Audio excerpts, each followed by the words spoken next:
আসসালামু আলাইকুম। আশা করি সকলেই ভালো আছেন। আলহামদুলিল্লাহ আমরাও ভালো আছি। প্রতিদিনের মতো আজকেও আমাদের অনেক কাজ ছিল। এর মধ্যে গুরুত্বপূর্ণ কাজ হলো করলা তোলা। আমরা সপ্তাহে ১ দিন করলা তুলি। তাই করলা তোলার জন্য আমরা বাড়ি থেকে ক্যারেট নিয়ে চরে চলে যাই। চরে যেয়ে আমরা আম আমি, আমার আব্বা এবং আরো ৩ জন যারা প্রতিদিন আমাদের এখানে কাজ করে এবং সারা বছর যারা কাজ করে তাদেরকে নিয়েই আমরা করলা তোলা শুরু করি। আর এদিক দিয়ে আমি ক্যামেরাম্যান ছিলাম। আমার নিজের ক্যামেরাম্যান আমি নিজেই ছিলাম যেহেতু আমার ক্যামেরাম্যান নাই। তার জন্য আমি নিজেই ক্যামেরাম্যান হয়েছি। যাই হোক আমরা করলা তুলতেছিলাম আলহামদুলিল্লাহ আজকে ৪০% জায়গার মধ্যে আমাদের ৫০০ কেজি উপরে ২য় তোলায় করলা হয়েছে। আলহামদুলিল্লাহ দামটাও মোটামুটি অনেক ভালো পেয়েছি ২৭০০ থেকে ২৮০০ টাকা মণ।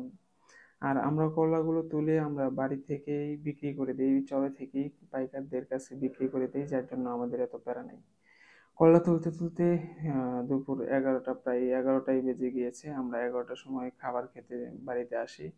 খাবার খেয়ে শেষ করে আমরা আবার হলো চরে যাই। চরে যেয়ে টমেটো সরি করলাগুলো বের করে আমরা মাপার জন্য বের করতে থাকি এবং বাকিরা নিতে থাকে, আমি বের করতে থাকি।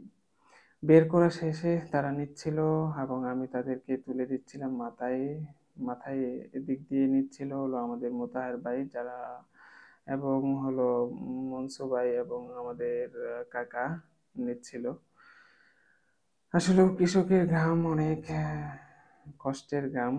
আহ, যাই হোক আপনারা সকলেই আমাদের জন্য দোয়া করবেন যাতে আমরা সফল হতে পারি। আমাদের প্রথম প্রজেক্টটা ভালো কিন্তু দ্বিতীয় প্রজেক্টটা প্রচুর মরতেছে।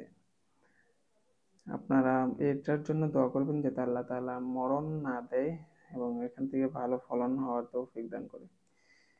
সকলেই আমাদের জন্য দোয়া করবেন, আমরাও সকলের জন্য দোয়া করি। সকলেই ভালো থাকুন, সুস্থ থাকুন। আসসালামু আলাইকুম।